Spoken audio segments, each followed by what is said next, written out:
한 번 더 인사합시다. 당신은 치유 선교사입니다. 김상범 목사님은 지금 미국 메인주에서 대학 캠프 인도하고 계시고요. 여러분들이 함께 기도해 주셨으면 좋겠습니다. 제가 옆에서 목사님께 뵈면 운전하시다가 많이 조세요. 얼마 전에 한번 사고 나신 적도 있었는데 굉장히 바쁘시기도 하고요. 하고 있는 사역이 중하기 때문에 여러분들이 진짜로 넘칠 수 있게 오력을 부어달라고 함께 기도해 주셨으면 좋겠습니다. 오늘 우리가 함께 나눌 말씀은 우리 설 연휴 때 봤었던 청년 리더 수련의 1강 메시지입니다. 제목은요 24시 치유 선교사라는 제목으로 말씀 보도록 하겠습니다. 본문 말씀은 지금 바로 찾아볼게요. 사도행전 1장 8절입니다.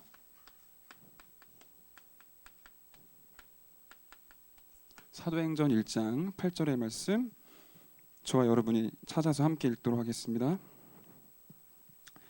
오직 성령이 너희에게 임하시면 너희가 권능을 받고 예루살렘과 온 유대와 사마리아와 땅끝까지 이르러 내 증인이 되리라 하시니라. 아멘.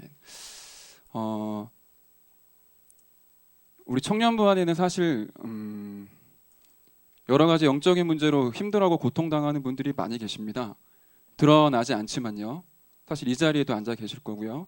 그 영적인 문제가 정신 문제로 드러나기도 하고 또 육신적인 질병으로 드러나기도 해서 사실상 굉장히 어려움 가운데 빠진 청년들이 많이 있어요. 우리 주변에는 사실 우리 조금만 말씀을 나눠주고 소통해주면 살아날 수 있는 청년들이 있다는 얘기입니다.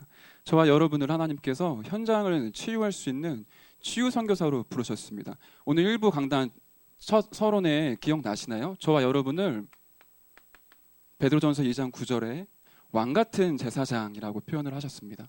그냥 제사장이 아니라 아니면 그냥 왕이 아니라 왕같은 제사장이라고 말씀하셨고요. 이 의미는 서밋이라고 하셨습니다. 근데 어떤 서밋이냐? 참된 치유의 축복 누리는 치유의 서밋으로 저와 여러분을 부르신 겁니다. 오늘 치유 선교사 말씀을 들어가기 전에 우리 계속 흘러왔었던 말씀의 흐름들을 한번 확인을 해볼 텐데요. 우리 지난주 강단 말씀 좀 기억나시나요? 1부 강단이 영적 문제 해결하는 길, 2부 강단이 영적 치유의 삶, 청년국 예배는 영적 전쟁, 사탄의 전략을 깨트리는 기도였었습니다. 청년부 안에 올 한 해 동안의 원단 메시지가 올바른 치유와 또 영적 서밋이라는 메시지가 나오고 나니까 각 지교회마다 진짜로 치유받아야 될 많은 청년들이 좀 일어나고 있어요. 그래서 그 청년들을 두고 합심해서 릴레이로 기도하는 기도 운동이 시작이 되고 있습니다. 제가 오늘 이 자리에 섰을 때 평소에도 원래 떨렸지만 오늘 굉장히 긴장을 많이 하고 올라왔거든요. 아침에 5시에 잠이 들었어요. 왜냐하면 굉장히 중요한 하나님의 말씀이 선포되는 시간이면서 우리 청년국이 진짜로 영적인 전쟁을 본격적으로 싸우는 시간표이기 때문에 그냥 내가 알고 있고 내가 말하고 싶은 얘기를 전달해야 되는 게 아니라 이 청년들의 가슴 속에 이 청년들의 영혼 속에 하나님이 진짜로 전달하고 싶은 그 메시지를 선포를 해야 되는데 잠이 안 오더라고요. 계속 기도를 하면서 하나님의 계획이 무엇이냐고, 하나님이 진짜로 오늘 원하시는 하나님의 말씀 선포할 수 있게 해달라고 계속 간절히 기도하게 되더라고요. 영적인 전쟁을 본격적으로 싸우게 되니까 갖가지 일들이 많이 일어나요. 응답도 많이 있는데 반대로 사탄이 진짜 많이 발악을 하더라고요. 저는 지교회 가서도 그런 얘기를 한 적이 있는데요. 제가 봤었던 사이코패스, 제가 알고 있는 소시오패스 중에 제일 악랄한 존재가 누구냐고 하면 사탄이라고 얘기를 합니다. 너무 악랄하면서 우리 인간을 멸망의 길로 끌고 가고 있는데 실제로 현장 보지 못하면 사탄을 지금 역사를 보면서도 굉장히 무감각해질 수 있거든요.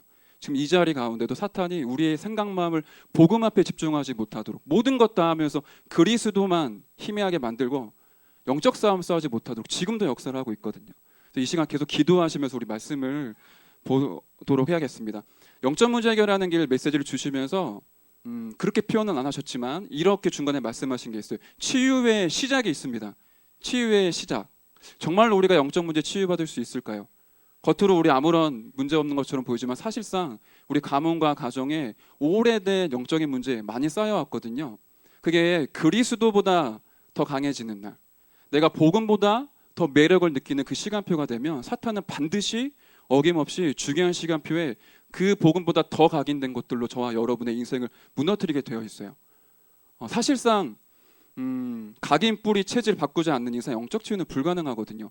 그러는 가운데 영적 치유의 시작을 뭐라 그러셨냐면은 예수가 그리스도가 모든 문제 해결자, 여기에 답을 내는 것이 영적 치유의 시작이라고 하셨습니다. 그리고 또 뭐라 그러셨죠? 영적 치유의 과정이 있다고 하셨어요. 아버지께서 약속하신 것을 기다리라. 하나님 나라의 일을 40일 동안 말씀하셨죠. 그 말은 제자들이 치유의 과정 속에 들어가는 유일한 길이요, 하나님의 나라의 영적 사실에 집중하는 겁니다. 다시 말하면 우리가 늘 하고 있는 말씀과 기도와 전도에 집중하는 그 시간표가 필요한 거예요. 그렇게 하나님의 약속하신 하나님의 나라가 임할 것을 기대하고 기다리는 가운데 그 속에 사실 모든 응답들이 다 들어있거든요. 그 치유의 끝은 무엇이죠? 끝이라고 표현하기도 좀 뭐하긴 한데, 그 치유를 통해 일어나는 하나님의 역사는 성령 충만 받으면 권능을 받고 땅끝까지 증인되게 하겠다. 오늘 우리가 봤었던 본문의 말씀과 일치하는 거죠. 저와 여러분에게 숨은 영적 문제 혹시 가지고 계십니까? 지금 굉장히 외로움과 또 괴로움과 어려움 속에 남들한테 얘기할 수 없지만 내적으로 계속 갈등되어지는 그 무엇인가 있으시다면 오늘 이 자리가 예수 그리스도로 끝을 내는 시간, 하나님 나라를 실제로 누리는 시간, 내 힘과 내 능력이 아니라 오직 성령의 충만함이 있는 시간 되시기를 기도하겠습니다. 진짜로 저와 여러분들이 마음속 깊은 곳에, 영혼속 깊은 곳에 나도 모르게 복음 맞은 다른 것들을 뿌리 내려진 그것을 진짜로 뽑아야 돼요. 우리의 각인을 진짜로 바꿔야 돼요. 그러는 가운데 오늘 이제 강단 말씀 쭉 받게 됐는데요. 한번 이렇게 질문을 해드리고 싶어요. 여러분들은 무엇이 치유라고 생각을 하십니까? 치유의 기준이 무엇일까요? 어떻게 하면 그게 치유일까요? 예를 들어서 담배를 늘 피던 사람이 담배를 끊으면 그 증상이 사라지면 치유일까요? 알코올 중독된 사람이 오늘부터 이제 예수 믿고 알코올 끊었다, 그러면 그게 이제 치유입니까? 또는 영적 문제에 많이 시달리는 사람이 오늘 예수 믿었는데 영적 문제 끝났다, 물론 치유겠죠. 근데 진짜로 치유의 기준, 성경에서 말하고 있는 치유의 기준이 그것일까요? 한 가지 예로 말씀드리면, 알코올 중독된 사람 술 끊으면 다른 거에 집착하거든요. 술을 중독될 수밖에 없이 뭔가가 자기 안에 각인되고 뿌리 내려지고 체질된 뭔가가 있어요. 알코올에 중독될 수밖에 없도록 이 사람 인생을 지금 끌고 가고 있는 뭔가가 있거든요. 그거를 뒤집어주지 않는 이상은 사실상 치유는 안 되어지는 거죠.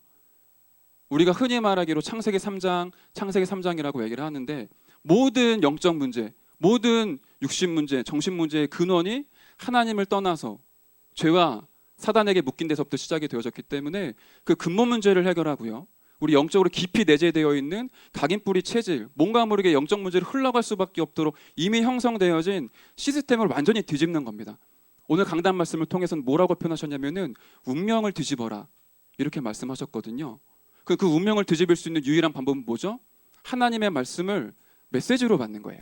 다시 말하면 로고스, 완전한 기준의 하나님의 말씀을 나의 말씀으로, 레마로 붙잡게 되는 거죠. 그 말씀의 핵이 무엇입니까? 우리가 그렇게 많이 들었던 복음이겠죠. 그 복음의 말씀을 다른 사람이 얘기하고 있는 지식이나 글이나 정보가 아니라 나의 언약으로 진짜 붙잡을 때 내 안에 영적 문제가 드러날 수밖에 없도록 시스템 되어져 있는 모든 것들이 뒤집어지기 시작이 되는 거죠. 진짜로 운명이 바뀌기 시작을 하는 겁니다. 여러분들이 지금 치유 대상자를 두고 기도하고 계시고 그분들에게 메시지를 주고 계신다면은 물론 이제 우리가 권세를 사용해서 기도도 해야 되고요, 복음을 계속 증거도 해야 되겠지만 그 사람이 지금 거기에 걸릴 수밖에 없도록 뭔가 모르게 빠져 있는 부분들이 있을 거예요. 이게 뭐 상처일 수도 있고요, 뭐 가문에 흐르고 있는 배경일 수도 있고요. 이 사람이 뭔가 모르게 복음만 아닌 다른 것들로만 계속 집착할 수밖에 없도록 만들어진 시스템이 있습니다. 그거를 진짜로 뒤집는, 이 사람에게 반드시 정확하게 필요한 말씀을 전달을 해주셔야 돼요. 그럴 때 진정한 치유가 이루어지게 되는 것입니다. 그렇게 치유의 축복을 누리는 저와 여러분, 하나님께서 오늘 치유 선교사로 부르시고 말씀을 주실 겁니다. 서론에 보시면 청년 리더 메시지가 쭉 묵상을 하는데 사실 좀 어렵더라고요. 저한테 어렵다기보다 청년들 중에서도 리더에게 주시는 말씀이셨기 때문에 이렇게 깊이 아주 세밀하게 설명을 안 하시고 넘어가신 부분들이 굉장히 많아요. 그래서 이거를 어떻게 우리 청년들과 함께 나누고 풀어갈 수 있을까 굉장히 많이 고민이 됐었어요. 그래서 여러분들이 오늘 청년국 예배를 드리지만 가급적이면 여러분의 청년 리더 수련회를 찾아서 메시지를 묵상하셨으면 좋겠습니다. 세상 사람들이 말하고 있는 능력이 있거든요. 제가 20대 한 초중반 이렇게 넘어가다 보니까 복음 가지고 있는데 세상에 나갔는데 메시지 하신 대로 세상이 너무너무 커 보이더라고요. 저는 강북 출신에 공부 되게 못했고요. 되게 좀 못 살았어요. 그러다가 제가 강남에 있는 회사로 취직을 하게 된 겁니다. 그러다 강남에 있는 사람들을 만나게 됐어요. 이거 좀 이상한 얘기인데 제가 강북에 살다 보니까 강남 사람들은 돈 많은데 쉽게 말하면 네 가지 없고 뭔가 이렇게 막 어깨에 힘 빡 들어가 있고 사람 막 무시하고 이런 사람인 줄 알았어요. 근데 실제로 강남에서 사람들 부딪혀 보니까 너무 젠틀하고 너무 매력 있고 너무 멋있더라고요. 그래서 한때는 그런 세상 사람들, 우리가 흔히 말하는 뭐 오피니언 리더라든지 이런 세상의 흐름을 이끌어가는 그런 성공자들의 모습이 굉장히 크게 느껴지더라고요. 근데 하나님의 말씀으로 비춰보면 비춰볼수록 그 사람들이 가지고 있는 능력이 사실상 거짓 능력이라는 게 보여지게 되었어요. 류 목사님이 요즘 이런 얘기 많이 하시죠. 참 복음이 대단한 것 같아요. 모든 사람들 그렇게 얘기하는데 복음의 눈으로 보니까 이 세상에 지금 오고 갔었던 모든 영웅들이 사실 전쟁을 일으켰던 사람들이잖아요. 많은 사람들을 죽이고 나라를 빼앗고 그들이 굉장히 그 나라 안에서는 굉장히 인정받았을지언정 그 다른 나라 사람들 노력하고 침략해서 무너뜨리고 결국에 정복을 한 거잖아요. 사실상 많은 사람들을 죽이면서 본인 성공했거든요. 그리고는 자기도 비참한 최후를 맞이해서 죽은 영웅들이 굉장히 많아요. 세상의 문학을 이끌었던 많은 사람들 보면 자살하신 분들 굉장히 많이 있거든요.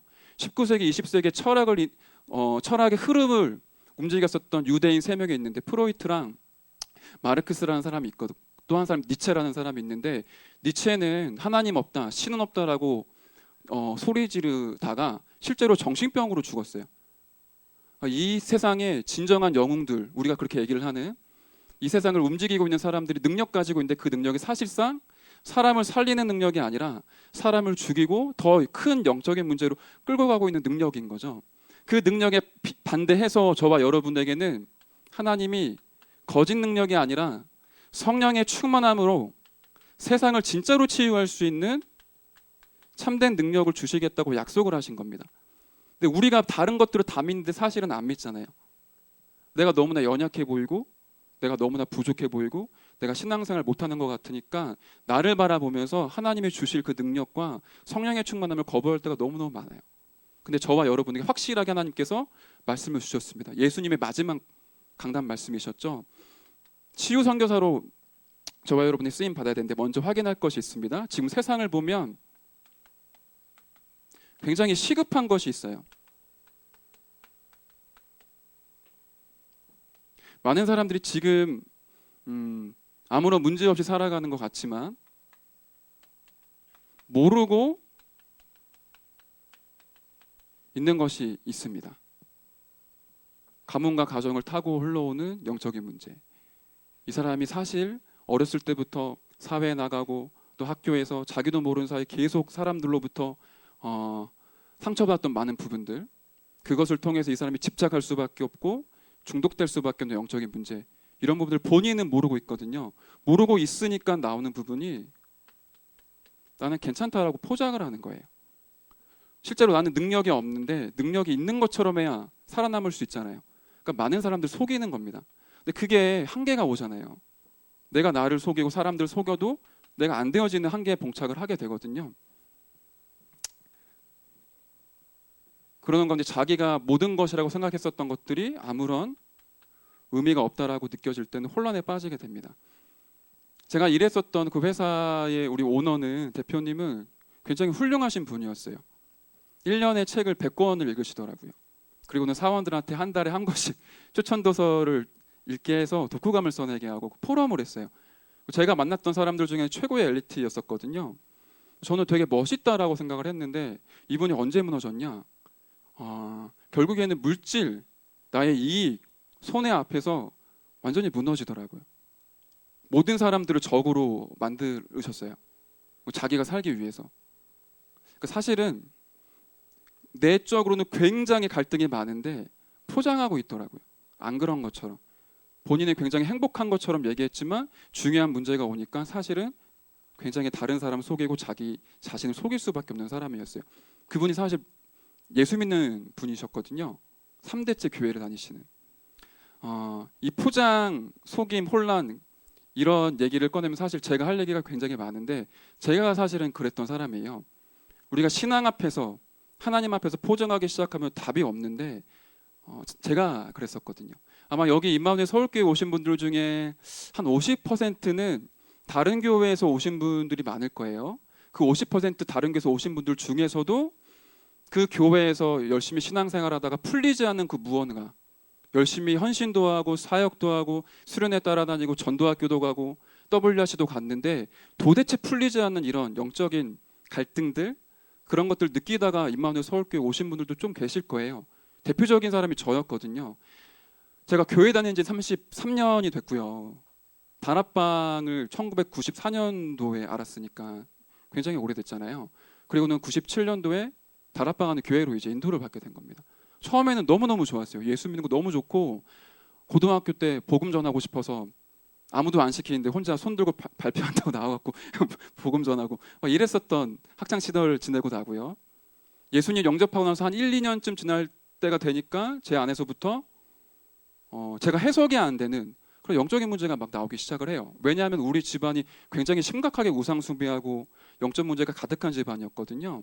그런 양가문이 만나서 저를 낳게 했었으니까 흘러오는 부분들이 있었을 거 아니에요.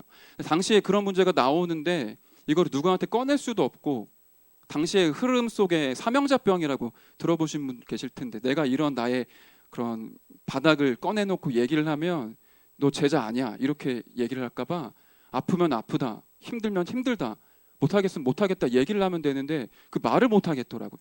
그리고 제가 열심히 막 갈급해서 하니까 저를 교회에서 찬양 인도를 시킨 거예요. 20살 때부터 대학교 들어가자마자 교회 중요한 자리마다 항상 찬양 인도를 했고 캠프의 자리에 수련회, 뭐 전도학교, 훈련 다 따라다녔어요.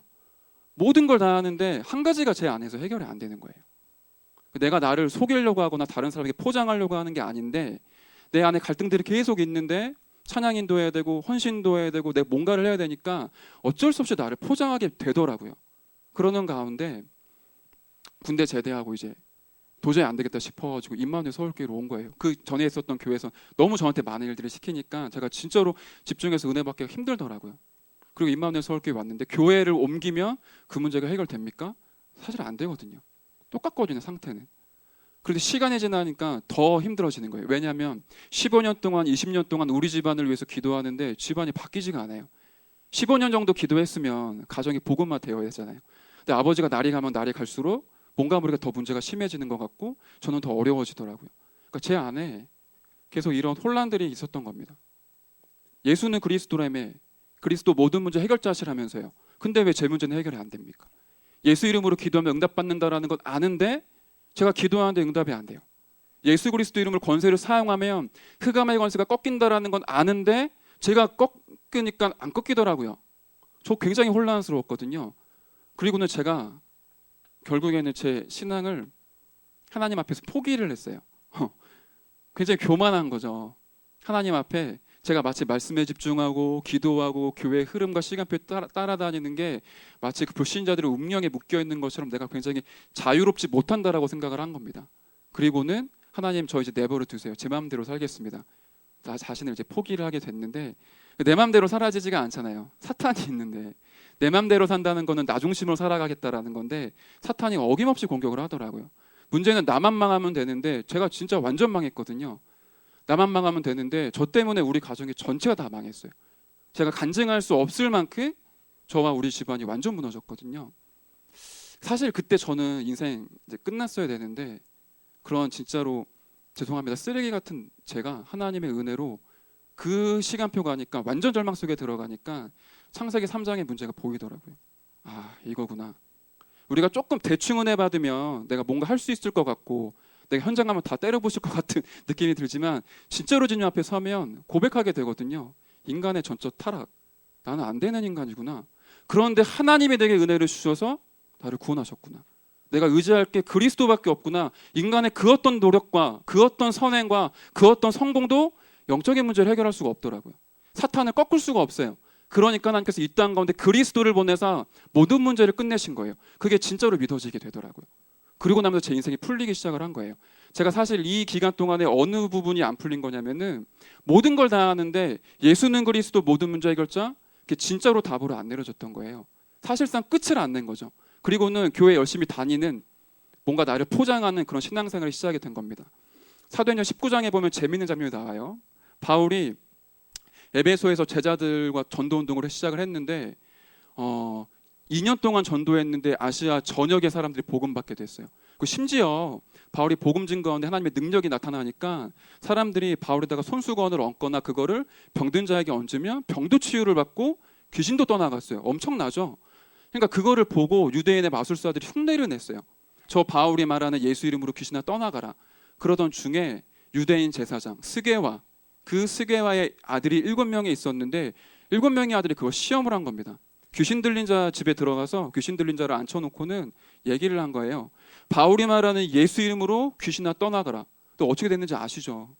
그 귀신 들린 자가 바울도 내가 알고 예수도 내가 아는데 니들은 누구냐라고 뛰어 올라서 억제를 하고 두들겨 팬 거예요. 성경에 보면은 상하여 벗은 몸으로 그 집에서 도망했다라고 기록되어 있거든요. 귀신 들린 자가 두들겨 패고 온몸에 피퉁성이 되고 옷 다 찢어지고 그리고 도망을 치게 된 거죠. 무슨 말이냐면 그리스도 예수님 흉내내는 것 가지고는 흑암에 안 꺾이는 거예요. 지식으로 알고 있는 그 지식 앞에는 흑암의 권세가 무너지지 않습니다. 저와 여러분이 진짜로 예수를 그리스도로 끝을 내야, 예수 그리스도가 인생의 모든 문제라고 해답을 붙잡아야 그 이름 앞에 흑암의 권세가 무너지게 돼 있어요. 내가 조금 연약하고 부족한 게 상관이 없어요. 진짜로 그리스도가 맞다면, 진짜로 이 그리스도가 치유의 이름이 맞다면 그 이름을 선포할 때, 그 이름을 증거할 때 흑암의 권세가 무너지게 돼 있습니다. 그 얘기를 저희들이 지금 해야 되는 거예요. 현장에서 막 굉장히 멋있고 화려하고 충격적인 메시지를 던져야 되는 게 아니라 진짜로 너가 그리스도 알고 있냐? 너에게 진짜로 그리스도가 답이 맞냐? 그리스도가 진짜로 모든 문제 해결자가 맞냐? 그렇다면 그리스도를 나의 주인, 나의 그리스도로 언약으로 붙잡는 것이다. 그렇게 해야 현장에 흑암의 권세가 무너지고 영적 문제가 꺾이게 돼 있어요. 두 번째는 뭐죠? 세상을 그래서 누가 지고 있습니까? 에베소서 6장 12절에 보니까 사단이 장악을 하고 있는데 사단의 서밋들이 나오죠. 정사와 권세자, 어두움의 세상 주관자, 하늘에 있는 악의 영들. 쉽게 말하면 역사를 움직이고 있었던 많은 영웅들, 그리고 이 범죄를 움직이고 있는 많은 어두움의 세상 주관자들, 그리고는 사단이 전체 악한 영들을 사로잡고 많은 사람들을 끌고 가고 있죠. 그 결과로 실제 사람들은 어떻게 고통당하고 있습니까?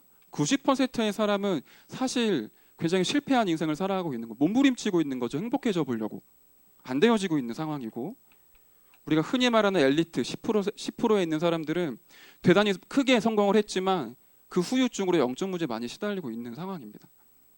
이러한 현장 가운데 저와 여러분들을 보내셔서 이 땅을 또 이 영혼들을 치유하시기 위해 저와 여러분의 현장을 보내고 계시는 겁니다.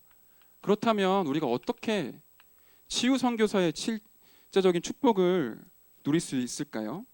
그 답을 오늘 이렇게 말씀을 하셨어요. 24시, 저는 24라고 표현하는 게 더 맞을 것 같은데, 예수님이 처음부터 약속을 하셨죠. 제자들을 부르실 때 전도하기 불렀다 이전에 내가 너희를 부른 것은 너희와 함께 있기 위함이다. 마지막 때도 말씀하셨어요. 예수님께서 내가 세상 끝날까지 너희와 영원히 항상 함께 있겠다. 그리고 오늘 강단의 오늘 말씀이었죠. 오직 성령이 너에게 임하시며, 그리스도가 우리와 24시 함께 하시는데, 이 함께 하시는 그리스도를 24시를 누릴 수 있다면 저와 여러분이 진짜로 현장을 치유할 수가 있습니다. 그래서 24시로 들어가기 이전에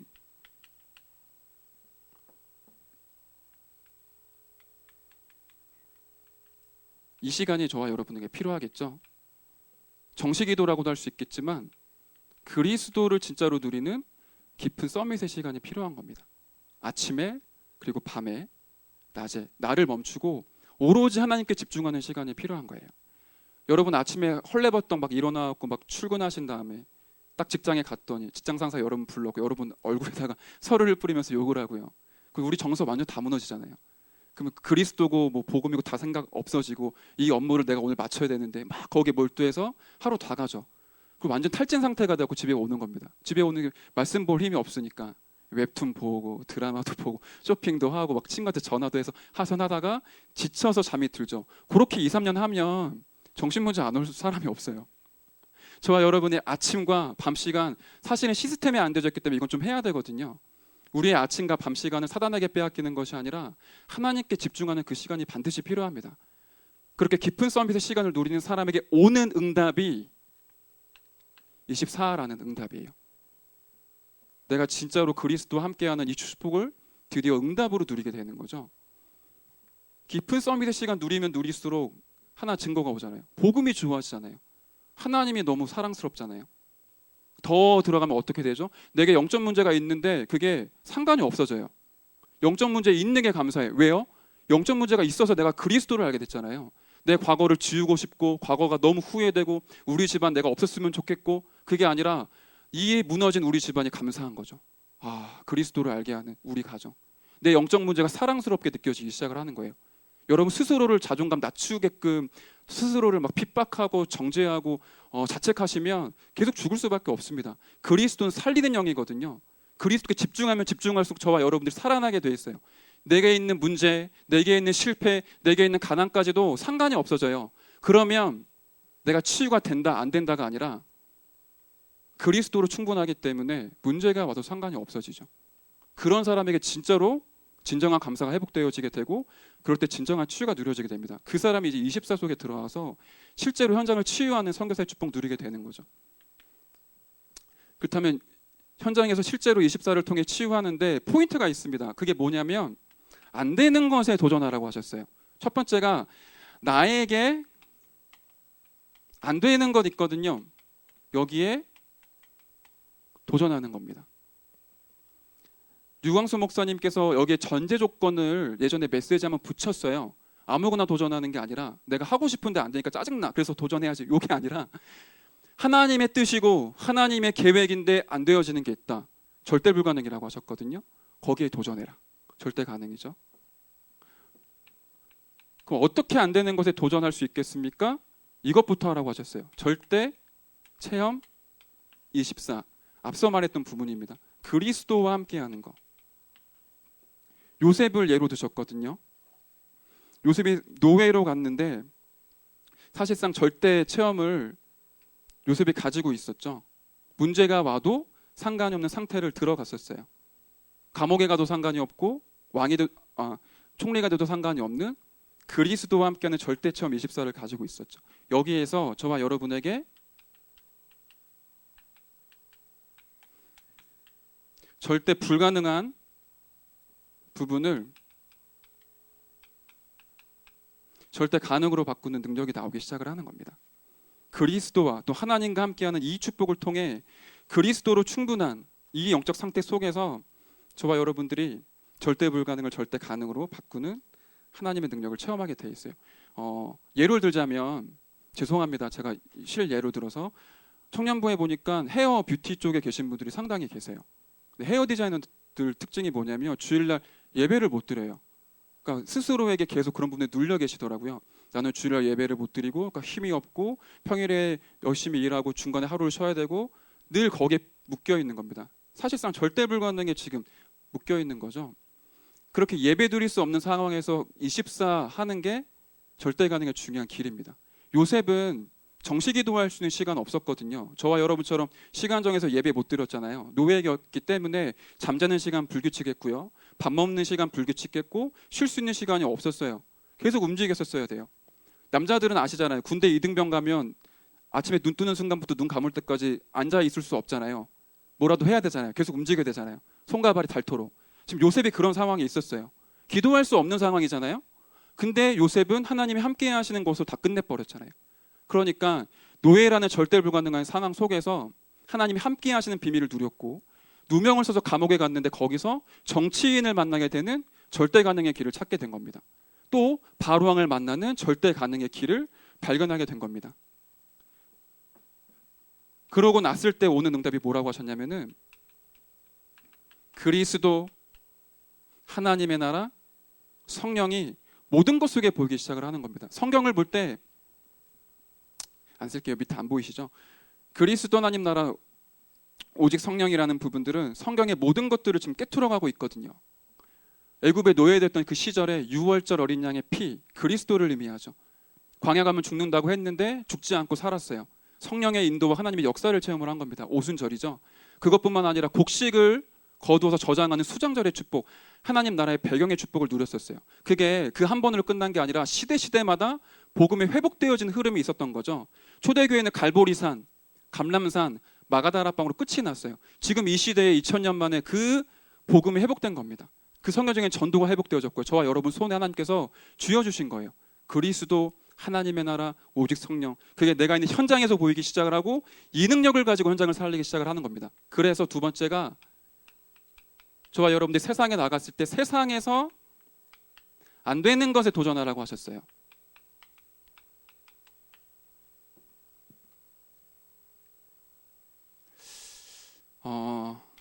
첫 번째가 그래서 언약의 완성이라고 그러셨는데 앞서 말씀하셨던 138의 언약이 그리스도로 말미암아 성취가 되어지고 완성이 되어졌죠. 그 말은 저와 여러분이 어디를 가든지 이 언약 붙잡고 현장에 나가면 이 그리스도 이름과 하나님 나라 앞에 모든 것들이 굴복하게 되어 있습니다. 하늘과 땅에 있는 모든 것들이 그리스도 앞에 무릎 꿇게 되어 있거든요. 그 완성된 언약을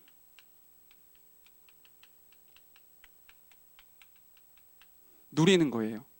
그걸 보고 기도라고 얘기를 하고요. 새 가족들이 있어서 사실은 다 풀어야 되는데 다 풀면 오늘 여러분들이 힘들어 하시니까 62가지의 축복 이제 메시지가 나올 텐데 가까운 사역자분들이나 개인적으로 포럼할 때 좀 나눠줬으면 좋겠고 중요한 포인트만 보겠습니다. 성취된 언약을 기도를 통해 누리는 겁니다. 구원의 감격과 감사를 회복하고요. 하나님의 말씀을 내가 흐름 속에 들어가는 것이고 그걸 가지고 오로지 여호와께 집중하는 걸 통해 참된 치유와 말씀이 나에게 살아나는 균형의 응답이 오게 되어지죠. 그 언약의 누림뿐만 아니라 그 언약을 내가 가는 현장과 세상에서 확인하는 것입니다. 어떻게 확인을 할 수 있냐? 저와 여러분에게 하나님 주신 중요한 달란트가 있습니다. 이 달란트는 하나님이 만드신 나, 하나님이 주신 나의 것, 하나님이 원하시는 현장과 맞닿으실 때 세상 살릴 수 있는 무기가 되겠죠. 그것을 통해서 언약을 확인하게 되는 겁니다. 저와 여러분이 가지고 있는 그 업을 통해 그리스도가 나타날 수 있는 오직, 유일성, 재창조의 축복을 누리게 되는 거고요. 그럼 이 언약이 저와 여러분의 현장 가운데 성취되어지게 돼 있어요. 그 성취를 9가지 흐름이라고 하셨는데 과거와 현재와 미래를 하나님께서 언약으로 관통하고 계시죠. 그 속에 저와 여러분들이 서 있는 겁니다. 위, 아래, 좌우를 보면 내가 지금 어디에 서 있는지가 보이죠. 복음이 어디까지 흘러왔는지가 보이게 되는 거예요. 그거를 높이, 넓이, 깊이 전체를 보면서 이 언약이 어디까지 흘러왔고 어디로 흘러가야 되는지 보게 되고요. 그 언약을 가지고 저와 여러분이 전도자로 서시는 겁니다. 성경적 전도 전략 20가지가 여기서 나오는 거죠. 통틀어서 이제 62가지의 축복인데 이것을 통해